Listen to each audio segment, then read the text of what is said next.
ready, Admiral.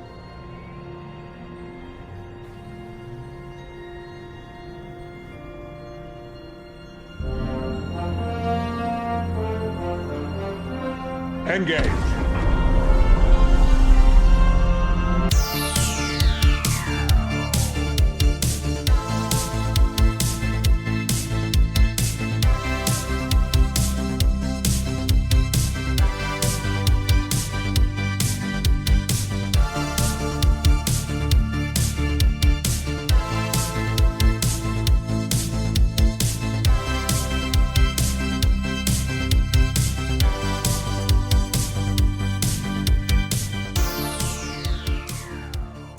Welcome to Deep Space Pride, everyone. My name is Mike, and this is episode number 1 of our podcast. And I say our podcast because it is not just me. I have a co-host. His name is Johnson. And Johnson, how are you doing today? Good, Mike. How are you doing? I am great. And this is episode 1. This is going live. This is real. It's real. It's happening. This is happening. So you're going to hear this. People are going to hear this, and it's super exciting because we've been on this journey for a while, and it's finally getting out to the world. So this is what you're about to hear. So right now we're talking to you from July 2020, actually the end of July 26, 2020. And what you are going to hear is our recording, our very first recording as podcasters for the season finale of Picard. That's when our journey went from incessantly texting back and forth about an episode to sitting down on Zoom and recording the audio for public consumption, which we... And that was, as you said, almost 4 months ago, right? Actually, is it exactly 4 months ago? It is pretty close to 4 months ago. It's with a couple of months in there of 31 days, I think that it would be 120 days almost ago that we recorded this. So just a little, primer. So this was 2 weeks into our quarantine here in New York. This was without the podcasting mics that we are using now, which the sound still sounds really good. So I'm happy that we don't have to re-record this or figure out another plan for this audio. So I would have no desire to do that. Yeah. But you know what is kind of appropriate is what I did for Star Trek this week. Because, I think, and I've heard this in other podcasts that I listen to, is that Star Trek is a great escape for, if you are just tired of the world and just need to get away. And this past week, I was having a bad day, and I texted Johnson. And I was like, it's not a great day today. And I was like, but I think I'm going to put some Star Trek on. And you asked me what I was going to watch, and I decided I was going to go. I wanted something familiar. I wanted something familiar, friendly, warm. And immediately I thought of Nepenthe. Honestly, like if I could have been Picard in that episode where Deanna just gives him a hug, that would have been brilliant. And that's the type of day I had. So I started watching Nepenthe. It's definitely my personal favorite episode of Picard season 1. Yeah. And I think it's definitely a favorite of mine as well. For sure, because I immediately went right to it. Yeah. When I was having a tough day. And so I watched that, and then I just kind of continued the journey back through Picard. So I watched episodes 8, 9, and 10 all the way to the finale again this week. So it's kind of apropos that we're recording this intro in July, but we're going back in time to when Johnson and I were 4 months younger. And we were old. Well, I feel I've aged the past 4 months. Let's be real. I think everyone has aged the past 4 months. Sure. With this quarantine in various stages. Obviously, back then we were in complete lockdown. Everything was closed down except for essential services. So this is our first foray into discussing on camera, on audio, on mic. Episode 10, the season finale of Star Trek Picard. So enjoy. We hope you'll enjoy our discussion of Picard episode 10, the season finale. I'm not going to try to name it again. In fact, having listened to this, I couldn't even name it when we recorded this 4 months ago. We didn't pronounce it very well. No. So, but we'll let we did talk about the title a little bit, so I'm going to let that ride and enjoy our conversation 4 months ago about the season finale of Star Trek Picard.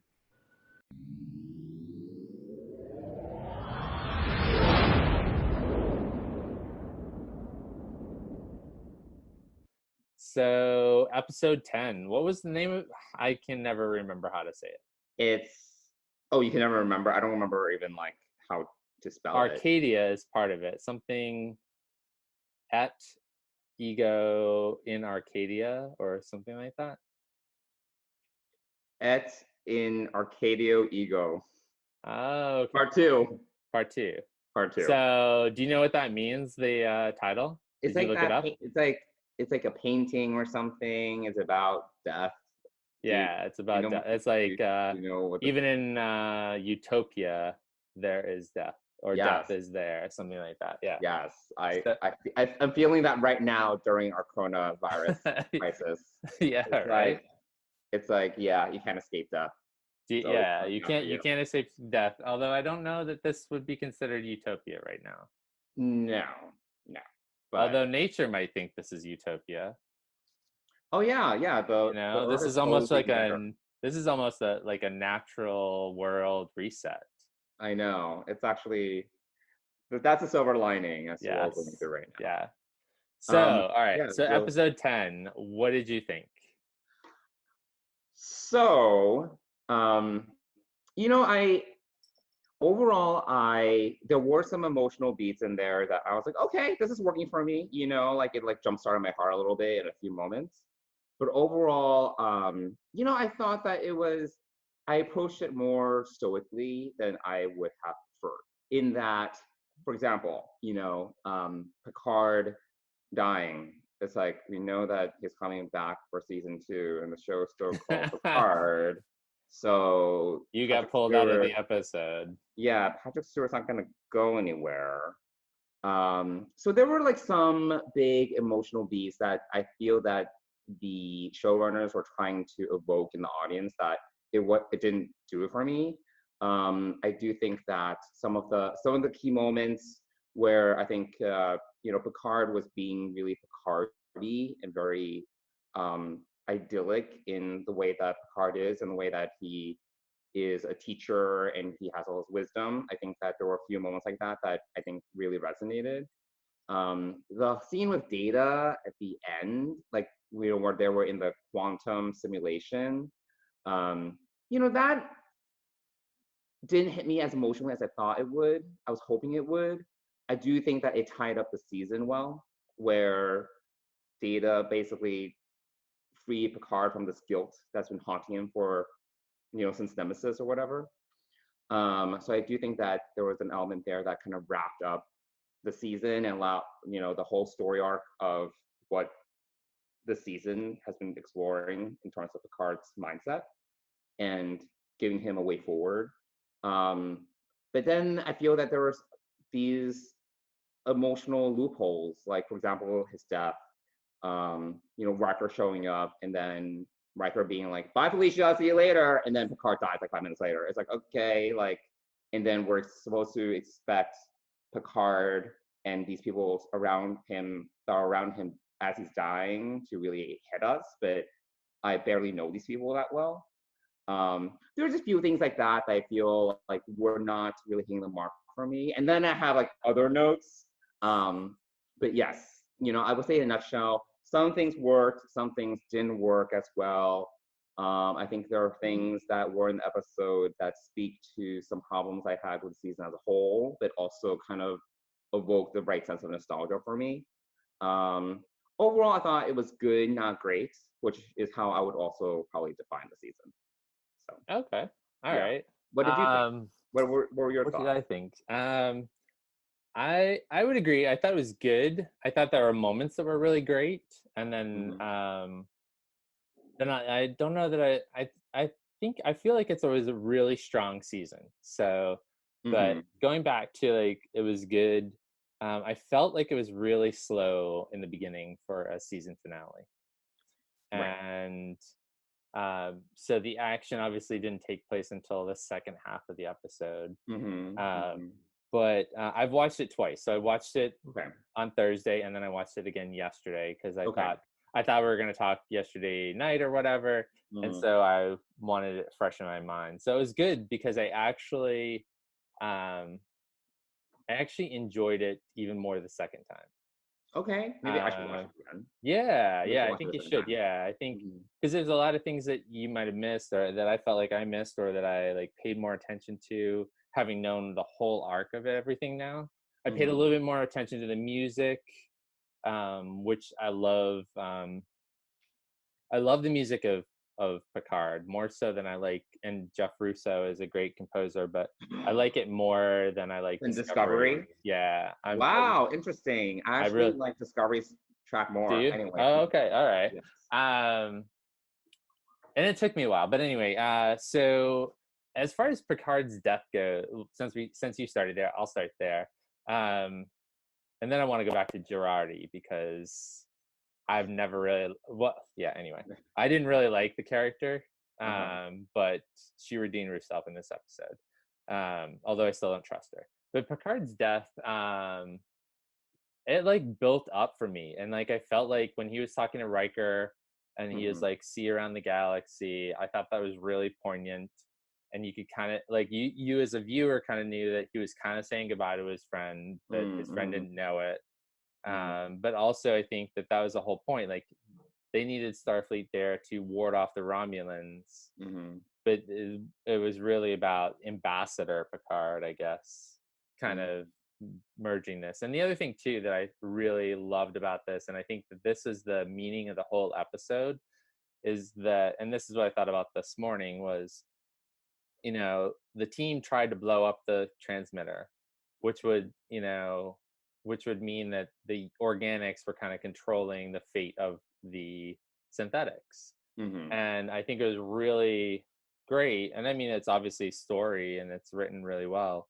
That didn't work, Mm-hmm. and that the synthetics had to choose to shut it down themselves. Right. And I thought that was a huge, like Star Trek's filled with lessons. I think that that was the lesson of this episode, is that we've got to let people Mm-hmm. make their own decisions for their lives, whoever they Yes. are. So I agree with you. I think the one scene that actually really touched me was when Picard was pleading with Soji, right? And then he had to do it a couple times, but then he was like, we're here to save each other. I thought that was Yeah, beautiful. yeah, And ultimately that kind of helped her to change her mind. So I agree with you. I think that right, that was emotionally impactful. It spoke to him. It kind of wrapped up like him kind of realizing that he just through the season that he had a mission, and that his mission is always to, he's always trying to save other people. But then in that statement, he was also articulating that he also recognized that he needs to be saved through this mission, mhm, and this like circular way in which, he by saving others is also saving himself. Like I thought that was very beautiful. yeah, So yes, I agree with you. I thought that was the fact that they had to Soji had to be the one to kind of shut it down and choose to shut it down, yeah, was ultimately the right call, like from a narrative standpoint. yeah. Yeah. And then obviously the death scene happened right after that, and I felt like sad. And again, I knew the things that you were talking about, like he's coming back for a second season. I Right. never really thought of until maybe that moment or that few moments about the golem, because really the golem was supposed to be for Sung, not for anybody else. Oh, and come on. You didn't think that they were I setting did that not. up? I no, I did Come not even on. think of that. It's Not like, oh until my God, he's dying. Oh, look, there's this thing that can transfer consciousness. It's like, oh, Professor Xavier's transfer. Oh, no, I mean, Picard transferring consciousness to, like, her body.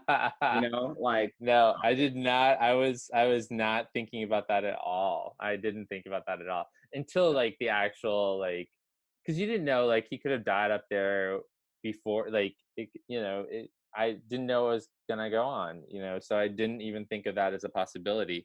And then I think it was great that he died in Rafi's arms. I think that the two of them felt guilt over each other and guilt over so many different things that I thought that was actually a really emotional point, was when he said, Rafi, you were right. And it's kind of like that, those moments that you hear about, and I don't know that I've ever had one personally, but where the person like you're with someone who's dying and they're sharing this message with you and they don't quite finish what they're saying, and you're kind of left to kind of fill in the blanks yourself. And so I thought that was really emotional. But then then the next scene is like the mountain scene with a sunset, and I thought that was like a really cool cinematic transition. And then not 7 of 9 and Rios chatting about their regrets.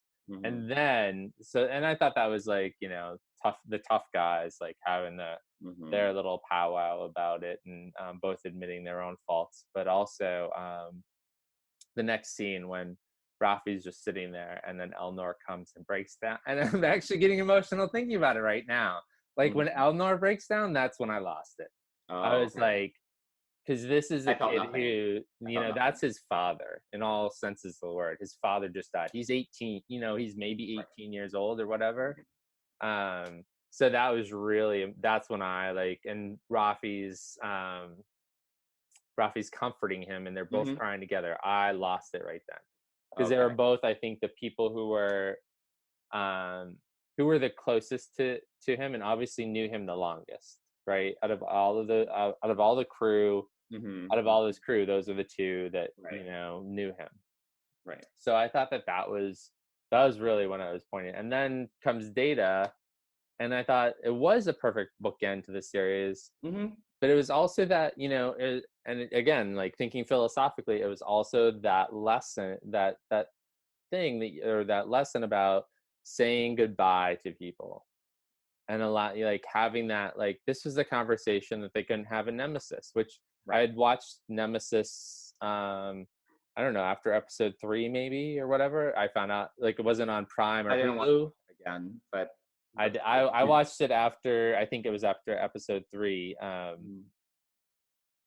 So because it's on CBS All Access, couldn't find it anywhere else, and I was like, oh, I'll just check, because CBS, the merger hadn't really like happened, but it's on CBS All Access, so I watched it. And they never really got a goodbye for Data.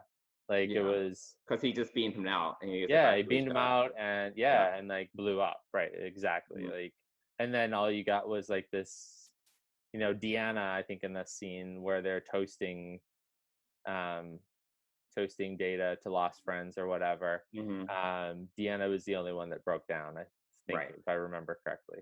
I think you are correct. Yes. Maybe Geordi was a little emotional, but it was kind of like stiff upper lip, like I was speaking of Geordi. It's too bad that they didn't have Geordi on the season, given that they were besties. I feel that was a lost opportunity. Maybe he'll come back. I mean, we both read the book, so we know that Geordi is alive. Yes, he's around, which is good. So maybe he'll be back. And actually, Michael Dorn and LeVar Burton both visited the set. Oh, did they? Yeah, pretty towards the end of the last recording, which is also why I thought that Michael Dorn, where they might have done the Enterprise coming in, right? Because I'd seen the pictures with Michael Dorn there, so I was like, oh, maybe Captain Worf came with the Enterprise. But I was disappointed that there was no Enterprise, but I was also like really happy to see Riker. Speaking of though, that Starfleet fleet, that Armada was I was very taken aback by it because you've never seen a Starfleet fleet that's that homogenous, like ever, Right. Yeah. ever. Yep. In every battle, like DS9, Yep. You're right. First Contact, like you never see a Starfleet fleet that's basically copy and paste like that. Yep. So I was very like, it just looked wrong to me. That you basically had like maybe like 100+ ships that were all the same or more. type, Yeah. you know? Yeah. That was very weird. That was very, the I mean, Romulans, I was like, it's fine. All the birds of prey, fine, whatever. Yeah, Warbirds, not birds of prey. Romulan warbirds, fine, sure. But then, like on the Starfleet side, it just didn't look right. Yeah, I mean, I love starship porn, as it's called. I love seeing new ships and stuff like this, and like you couldn't really make out too many of the details of the ships, unfortunately. And I really wanted to see the bridge, like get a better view of the bridge. Yeah. Like that stuff, I like geek out I mean, they over. probably just redressed something from like Discovery for that. Honestly. Well, I saw, so I was kind of bummed because I know that the captain's chair was the one from Discovery. Oh, so, was it? Ah. Yeah, because Jonathan Frakes posted a picture on Twitter of him sitting in the chair in his uniform, and so I was like, oh yeah, of course. I mean, they spend millions of dollars building the original Enterprise bridge. I doubt that they're going to make the future bridge for one scene with Riker on it. Right. So yeah, but I agree. Like, well, also since we know from the book, like 14 years ago, all of Starfleet or the massive ships that they were building to save the Romulans was. But then, so in 14 years' time, they've now decided to build a war fleet, essentially, what it looks like. Yeah. But also, so have the Romulans. I mean, the Romulans have made for an empire that's no more to make almost 300 ships like that. Yeah, they're like, fine. They're fine. Yeah, like where did they come from?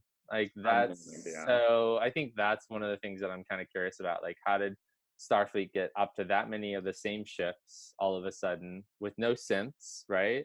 So is it taking them 14 years to build these ships? And the same with the Romulans. Like, for an empire that's fallen, like literally destroyed and in pieces, how did this which I cannot stand her. I mean, she's a great actress, but I hate it's like the worst Romulan ever. Like I just can't stand her. Because she's so evil. She's so evil. And that's also why I worry remember the scene way back, I can't remember which episode it was, but where she visited Girardi. I thought for sure she planted like hypnotized her. So I've been distrustful ever since I've seen that, because we knew that O was a double agent. Like, I've never trusted Girardi since then. And you were right. And I totally suspected that too. I was, because they cut away, and I was like, right. Yeah, exactly. But I guess that all she did was share that. Well, all we know of is she shared that vision with the admonition. So I mean, but that's also, so it was. And then, so last week I saw the preview, which was, Soji going to visit Picard, and like Girardi is like looking around the corner, and I thought she was like gonna spy and like tell on Soji, and then to find out that she was playing a own double agent, I thought was like not believable, because it wasn't. Girardi cannot hide her feelings. Yeah. I don't know. Like, but she did. Like, apparently. Yeah. And honestly, I think it's a very confusing character, because when she was first introduced in the first episode, she totally had this Tilly vibe. And other blogs and podcasts have made this call where, like she seemed to have this like kind of silly, awkward, really intelligent, but a little bit, socially off kind of feel. I love Tilly. I did not love Girardi at all. Well, when Girardi was first introduced, I was like, okay, like, she's like really smart, a little awkward. I can, okay, maybe she's gonna be a cool character. And then I don't know, like her character was like all over the place. I think from just a characterization standpoint, you can argue that like the mind meld with like kind of messed her up, but I just, at the end of the day, I was just like, I don't know who this character is. and there was no way that she would have been able to hide from Sutra that she was lying. There's no way. There's no way that, because Sutra was like, I can tell, I will be able to tell if you're lying.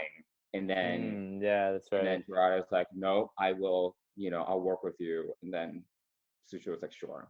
So I was just like, I didn't buy it that she was able Well, to. yeah, I mean, I agree. I didn't buy it either, but I also thought that Sutra was, would be like, yeah, I'll take whatever help I can get from you, and then I'll kill you later, like, or Yeah, get that's rid of you later, possibility. because I think Possibility. Sutra killing her own people is, if that is so tough, or you don't kill one of your own Yeah. without, so then killing someone else isn't really going to matter. But speaking of Sutra, I don't know. It was just, and this is my overall issue with this season, where I feel they set a lot of things up, and they're basically like edging the audience, like they're edging you, right? They're fucking you up, and then it's like, but you don't get to ejaculate. It's like like there's so many situations where they kind of set up like, oh, like Seven becomes like the Borg Queen, and oh my God, she's gonna like, totally like stick all these Borg on the Romulans, and it's like, oh my God, so cool, and then no, all the Borg got flushed into space, even though per first contact, Borg can probably survive in space. So why didn't Seven just beam them all back in or do something? But nope, that didn't pay off. And Seven's fine. No, no mental ramifications or psychological ramifications for being the Borg Queen for 5 minutes. It's fine. Or the Borg ship showed up at the planet. Oh, it got like, it power drained by these orchids or whatever, so it can't do anything. It's just like there's so many like setups that didn't pay off. And then there are these other setups where I feel that, and I kind of alluded to this a little bit, where I feel the writers want to make some sort of emotional impact, but then it's almost like shoehorned in. Like, for example, I could see a few examples, like Girardi kind of being so emotionally impacted by Picard's terminal illness, even, but they barely have had any scenes together. They have no history together, and she's so broken up about it. I'm like, but you barely know this person, and you haven't spent any time with this person. And then Rafi, who I actually did not like as character. I know you liked Rafi. I love Rafi. Oh, I love Rafi.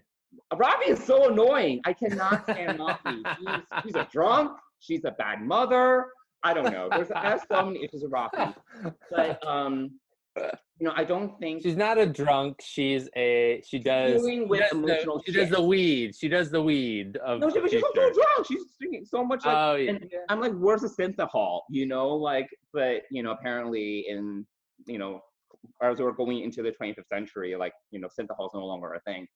But no, like, I just first, she's drunk on and off. Like, it's like every other episode in the season, Rafi was drunk or high or something. Mm-hmm.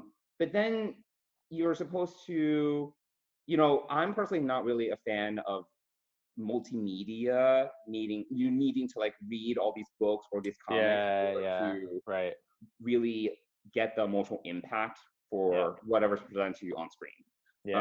So they expect you to do all this work, and then they present the history of these two characters to you. But if you didn't read the books or the Countdown comic, there really wasn't much presented in terms of Picard and Rafi's relationship. So even when Rafi was like, JL, I love you, and I hate JL as a thing, I could not stand that. And then Picard says, I love you back. That was very emotionally hollow to me. I was just like, I get that you guys technically worked together for how many years? Sure, in terms of they worked together for quite some time when it came to help, figure out the whole Romulan situation. Right. But that was basically, there's only one flashback to when Picard resigned, and you saw that they were colleagues at that time. But other than that, we were just kind of thrown into this situation where Rafi's very bitter with Picard. And it was almost bitter to the point where I thought it was unreasonable. I mean, I know it was built over time. It was built over like 15 years or something like that. Right. Yeah. Exactly. Yeah. But the I love you scene, I thought was first of all awkward because if I didn't know the background of the relationship, I would have been like, is this romantic? That it's not supposed to be. So that didn't ring for me emotionally. It was, and then another scene which I had problems with, where again they kind of shoehorn something in and expect the audience to have some sort of emotional response, is when Seven and Rafi are starting to hold hands, and I'm like, where did this come from? This wasn't even like in my mind hinted in any sort of way. So I think we need to go back and watch in Voyager when they're playing that game, because I think so on the second viewing I paid attention to that because it bothered me the first time, same for the same reason. But I think I don't know. I have to go back and we have to find the episode where they play this game in Voyager and see if people have to hold hands when they're playing it. That was the only thing I could think of. So I mean, Tuvok. It was Tuvok's game. Okay. Tuvok would play with Harry Kim. Okay. And Harry Kim was like. My Voyager knowledge is very minimal. It's my least favorite. Oh, okay. Star I watched Trek every series. episode. So, but yeah, it was like Kauto was something that it was Tuvok introduced it. Okay. Like season 3 or something like that, and then Seven got into it because she's bored, so she's all logical or whatever. She's like really good at it, but.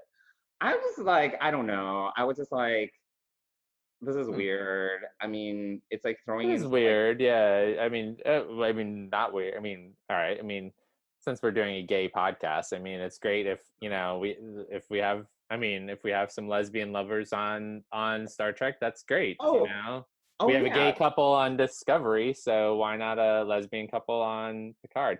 But I agree. It seems like forced or not really. There's no like. How did that come about? I agree. Yeah, I mean, the relationship between Hugh and Stamets on Discovery is definitely it's definitely there's more to it, you know. Yeah. How that relationship was like built up. Yeah. Meanwhile, Rafi and Seven, I was like, what? It was kind of almost like just like kind of thrown in at the last minute, and I was like, I don't mind this, but I just don't think it's warranted. And it wasn't. It just didn't feel. It's similar to where Rafi said "I love you" to Picard, and he said it back. I'm just I don't get it.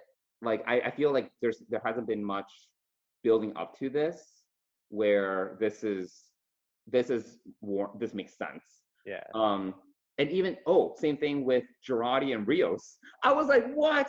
Like, oh no, that was not a surprise at all. No, they remember the right before the episode where he like.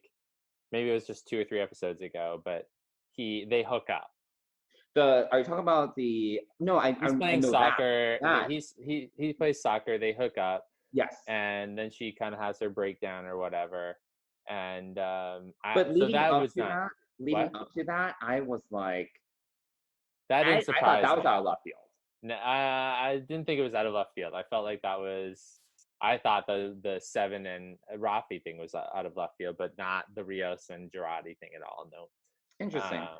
I mean, there was a little bit of playfulness between them on the casino episode. Yeah. Where they visit Free Cloud. Free Cloud, yeah. There was a little bit of playfulness, and I was like, okay, they're being playful. Is this flirting? And then the next episode, she has a breakdown, or maybe 2 episodes after she has a breakdown. Yeah. Right. And then they hook up. I'm like, okay. But then the problem is by the end of this episode, where they basically have that montage of, all the crew members kind of like, quote unquote, crew members kind of, being on the ship and then reconciling. And then Rios and Girardi kind of like, they have a quick kiss. I'm like, so is it okay that Girardi killed Maddox, and did we forget about that? Oh yeah, right.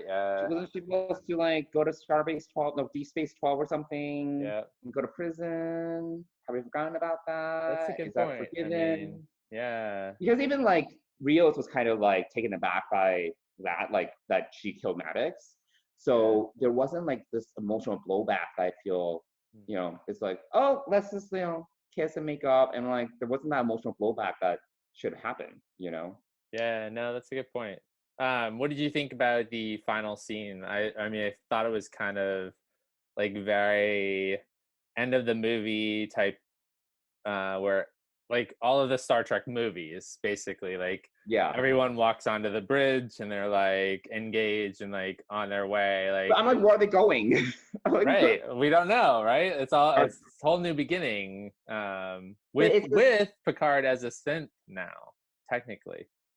which we need to talk about because that's another thing.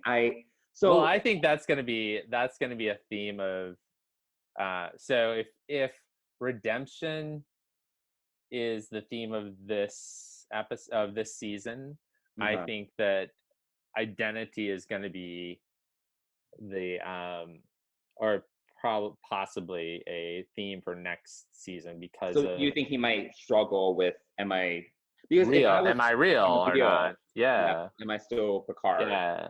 Oh, but Am going I back, you know what? am Yeah. I still JL? Am I still JL? Which, all right. So on the JL thing, I think that that's a nice differentiator between this is not Next Generation.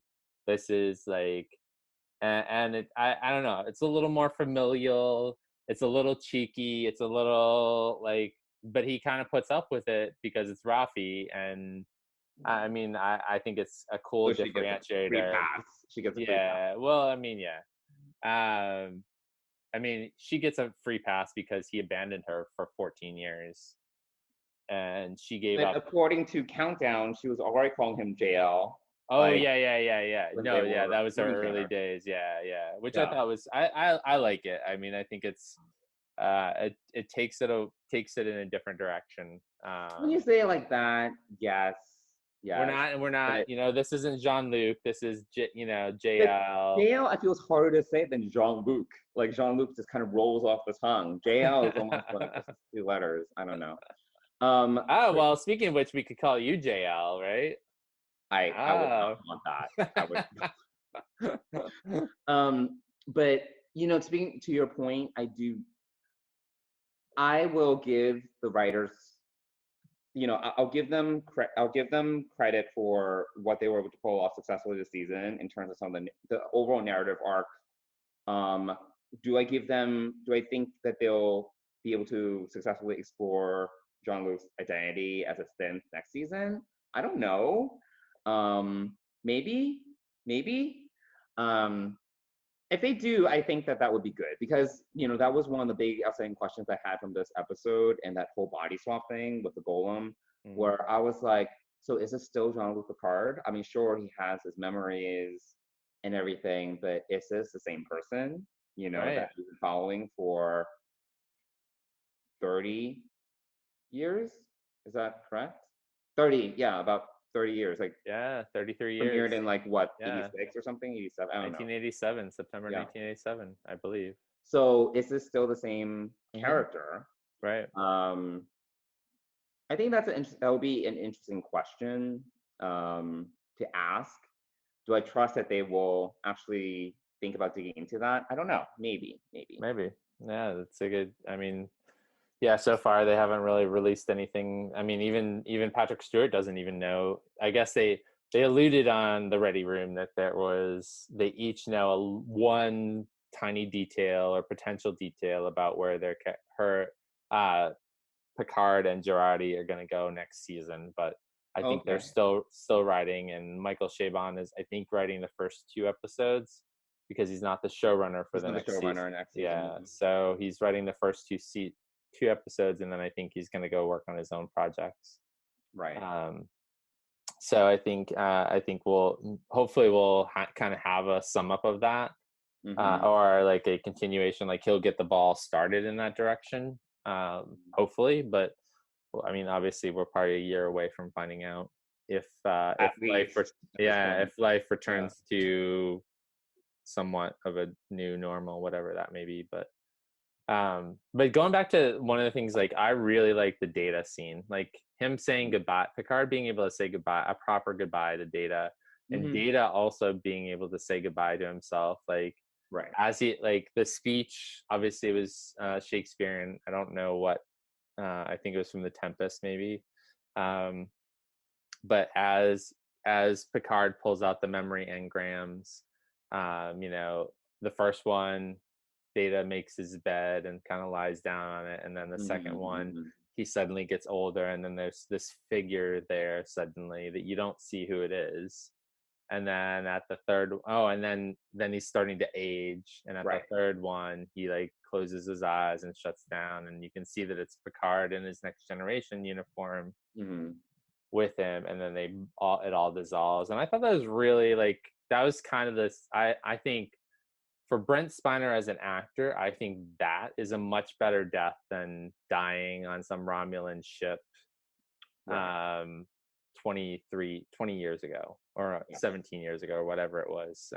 So I think it's a much better, and it also gives Picard the goodbye as well, which I thought was really quite a nice, kind of a nice wrap up for everything, because in a lot of ways Picard has lived with this death for 20 years, and then thrown himself into another line of work trying to save the Romulans, and then that ends suddenly, and then I mean, it's but I think it was really, that actually emotionally tugged at me, and it actually was even more so the second time, because I think in between the first viewing and the second viewing, I listened to the Star Trek podcast, and Patrick Stewart said that it was really hard for him to do that scene. It took a bunch of takes because he kept on choking on the words. Oh. So I paid really close attention to his like facial expressions, and like you like paid a little bit more attention, and it was kind of, but I also really liked I don't know, there's this one part where Data says makes a small but statistically relevant difference that you love me. Yes. And I like that. Picard's reaction was so youthful. Like, this is and I think this is what we're going to see too, is this new life that Picard has, not only because he has a new body, but just because he's been able to resolve so many things. I mean, there's still obviously the whole Romulan situation, which is unresolved.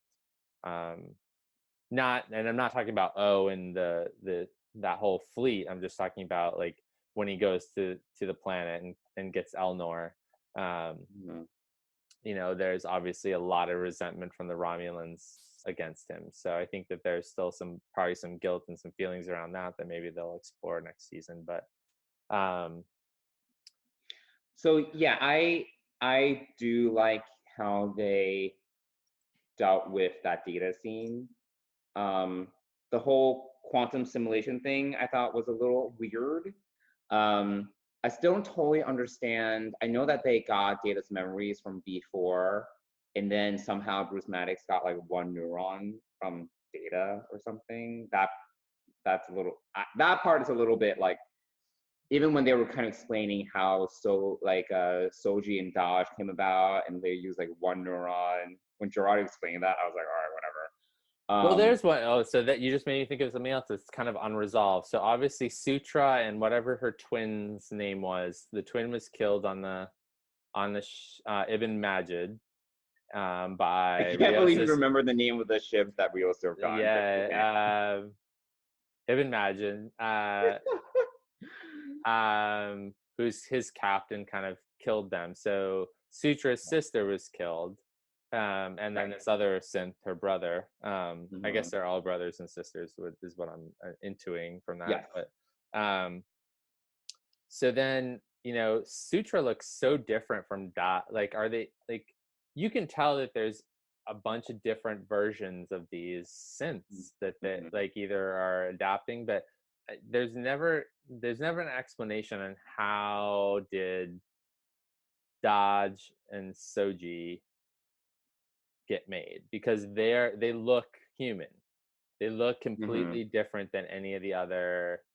Maybe a few of them look similar, but you know, Sutra looks very much like Data, a female not a completely, but like her gold skin and everything is kind of like her gold spray tan.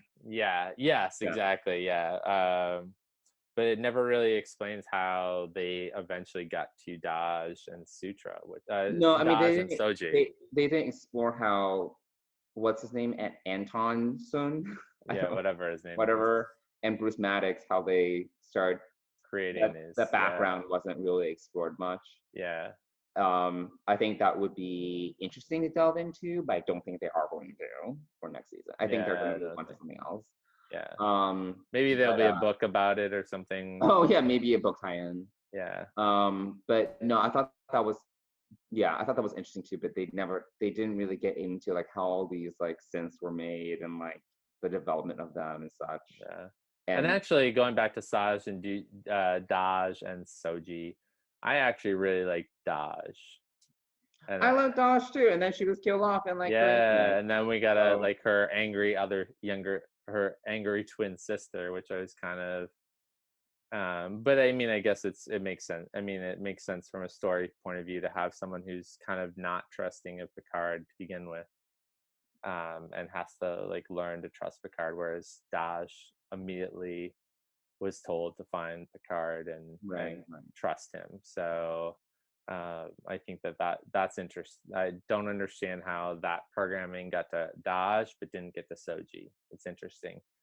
Well, it was I think it was only because Daj was activated and Soji wasn't, and Soji never got to that point until much later. Oh, really? Well, wasn't Soji activated when she was in that chamber and the Romulans were trying to kill her? Yeah, and then she jumped out and then saw Picard, and then I don't think she really, because Daj was activated and then she had, I guess, visions of Picard, right? That was episode 1. And she like saw that broadcast of Picard on the Federation News Network. And heard more. Yeah. So then that eventually led her to see Picard of the Chateau. Okay. But I don't think Soji just was activated and then she saw Picard. So maybe. Maybe it was different. Yeah, and also their mother, whoever that was, whatever program that was. Yeah, the AI was telling Daj to trust Picard. Trust Picard, right, exactly, yeah. Yeah. So, but I felt that, I really enjoyed the second episode. Better than the first one, I think. Better than the part 1 of it. I think that.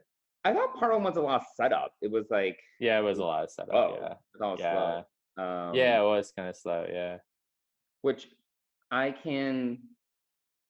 feel the season as a whole, there were slow parts. I know that other people have said this. I do think that there were some parts that were probably a little bit slower. I mean, I still think that it was overall fine. I don't think I have as many issues with the pacing of the overall season as I've heard from other reviewers or other podcasters. But I do think that this also has to do with how the showrunners really wanted to differentiate Picard from Discovery, where they wanted it to be much more deliberate. Yeah. Whereas Discovery is like so fast, plot-wise. Yeah. They wanted Picard to have not like a necessarily leisurely pace, but it's much much slower in comparison. I feel that they kind of they could have trimmed like I think an episode or 2 and made it tighter. But I do think there are a few moments where I was like, okay, this can be like a little bit faster, just a little bit more. Oh, we didn't really talk about the only real death of this last episode. What's her name? Oh, the Romulan. What's oh my gosh, what's her name? Narek's sister. And what happened to Narek? So we don't really know what happened to Narek, and we don't He ghosted. He did ghost, yeah. He did ghost, but then his sister got kicked down this long trench, and it's not. And I feel that she could have totally just beamed out because she's been beaming out of situations like that all season. Yeah. Well, and the real question was, I really thought. I guess I'll have to go back and watch. I think it was. I thought she was with the fleet. I thought that she was like. I thought they beamed her off from the cube. Well, they totally did that. So in that episode where she was being attacked by the XBs, right, she beams out, and then the next shot is of a Romulan ship going to work with all. Oh, right. So they made you. It's almost like they wanted you to think that she was on the ship, but then gotcha, she was on the Borg cube the whole time. Yeah. All right, sure. Yeah. I mean, I'm not like people keep on saying like she did an awesome job acting, which I'll give her that. But you know what? I I don't know. I just didn't really like her all that much. I mean, Narek, But then there was she's a kind whole of like condescending older sister, like. But then there was a whole like incest thing, and I don't think they were incestuous. It was like the way that they were acting around each other, and then she would like choke him or something when she was like kind of mad at him. Remember Oh that? yeah. It was kind of. And I was like, this is weird. It was like, is this something? Is there more to this relationship than just brother or sister? You know, it was a little odd. I think it was awkward. I didn't mind Narek at the end. Narek was kind of annoying towards the beginning. Yeah, it was a little bit one-dimensional, but towards the end, I was like, all right, fine. But whatever, what's his sister's name? Oh my god, I can't believe I don't remember it. But anyway, was it like Narissa or something? Oh yes, it was Narissa. Yeah, Narissa. Yeah, I was just like, yeah, she was just like, I don't know. But maybe she was also, maybe the argument's also she's like a little messed up because of ammunition. So she's like a little bit like, she's definitely, I mean, she obviously survived the admonition, so, or seeing the admonition. But I think I'm hoping that her death is permanent.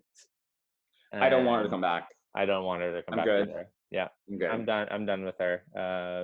Although I feel like Narek will probably come back at some point. It seems like it's possible without really knowing what happened to him, because obviously they didn't beam him aboard a Federation ship and take him away. So that was definitely something that was kind of left on either on the cutting room floor or was never really thought about after the two synths nailed him to the ground and held him there. So I know that we've been jumping around and we're also been talking about the whole season, but you have notes. Well, do you have? Okay, so go ahead. Wrap up the finale. Yes. All right. Let's wrap up the finale. Talk more about like the rest of the season. Yeah. We were interested.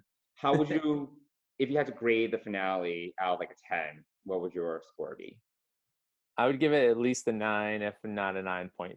I don't think it's so high. Okay. Yeah, I definitely no. I think they ended on a high note. I think I think that there are a few plot holes. I'm glad that they didn't kill off any of the main characters.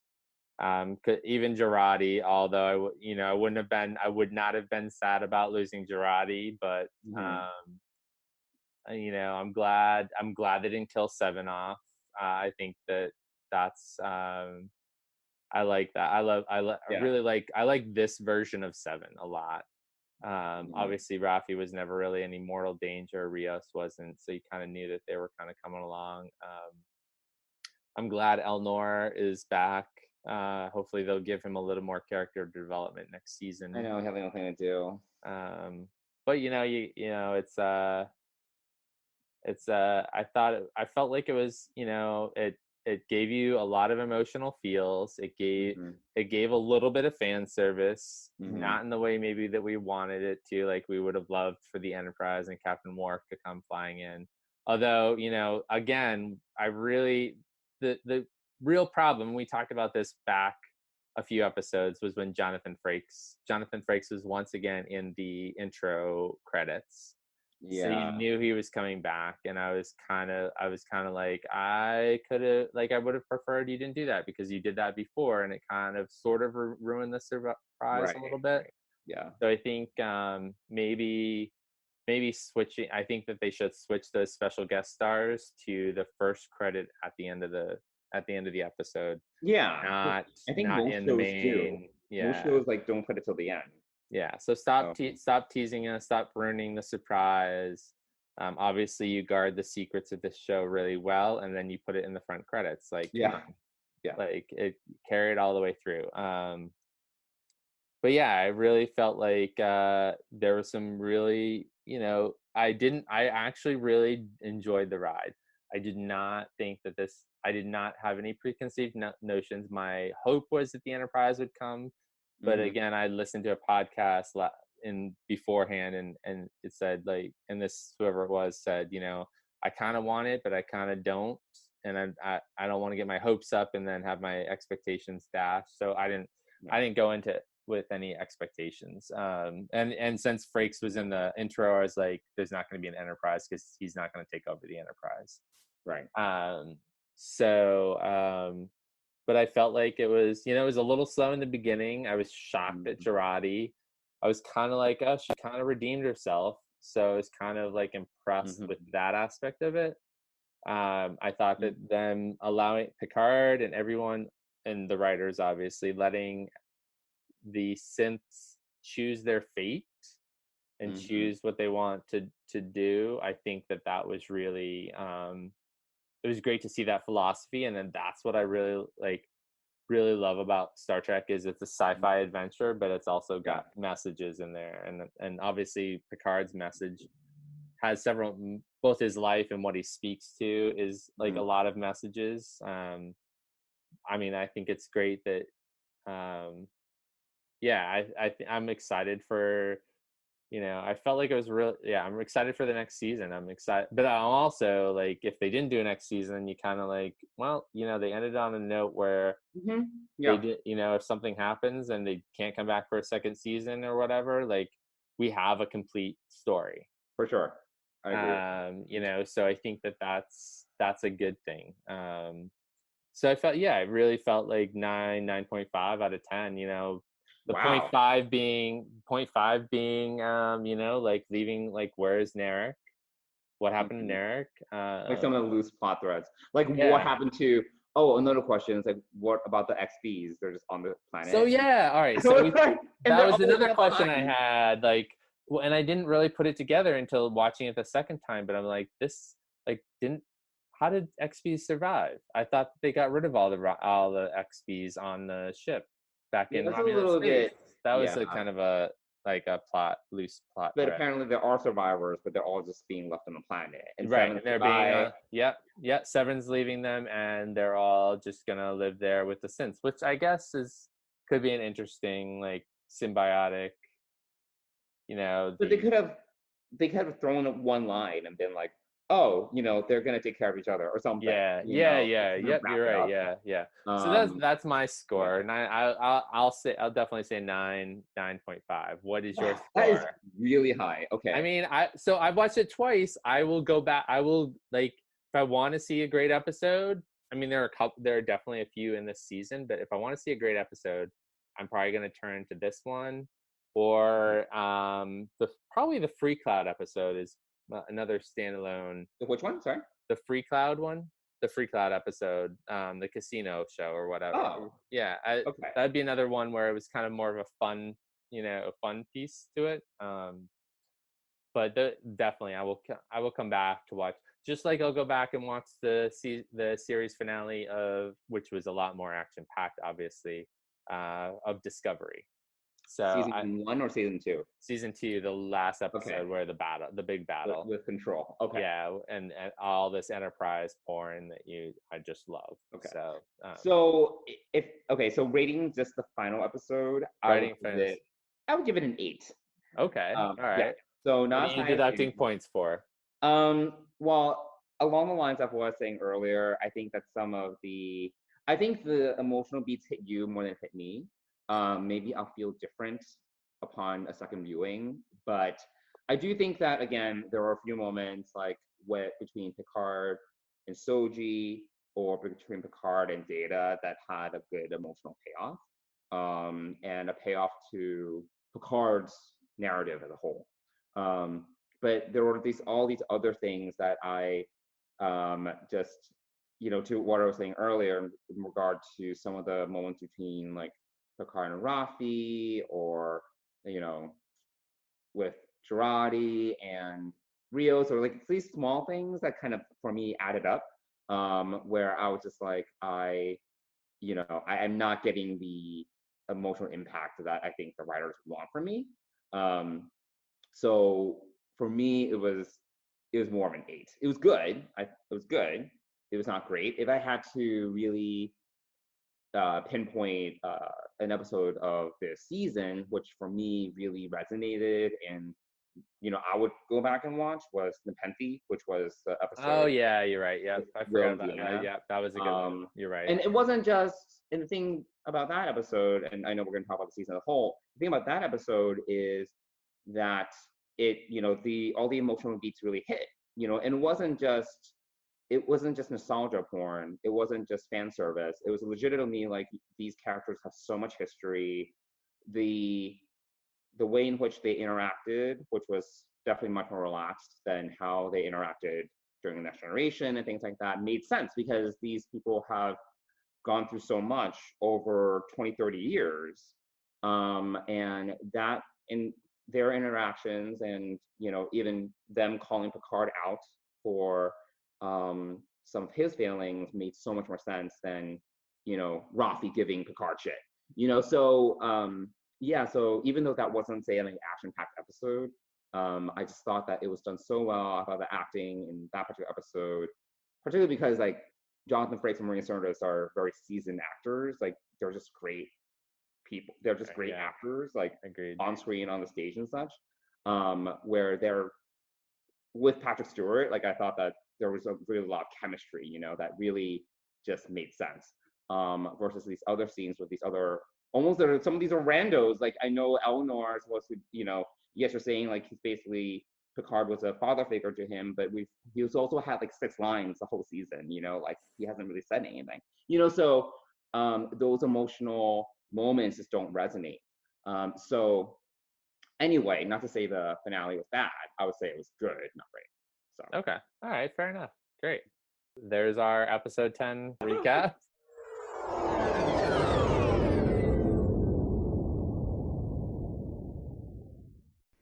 Well, thanks for listening, everyone. We hope that you enjoyed our discussion about the Picard season finale. If you have any questions, comments, things you want to have us read about, you can reach us by various means. You can reach us through email by emailing deepspacepride@gmail.com.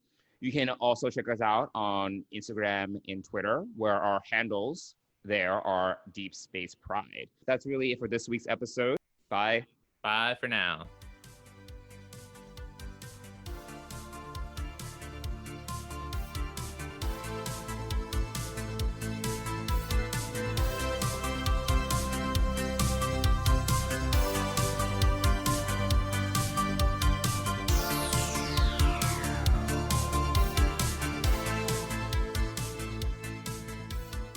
Deep Space Pride is a production of Coconut Media Works. Executive producers Bill Smith and Dan Davidson. For more great Star Trek discussion, discover the other shows of the Trek Geeks Podcast Network at trekgeeks.com or find us in Apple Podcasts, Spotify, or your favorite podcast app.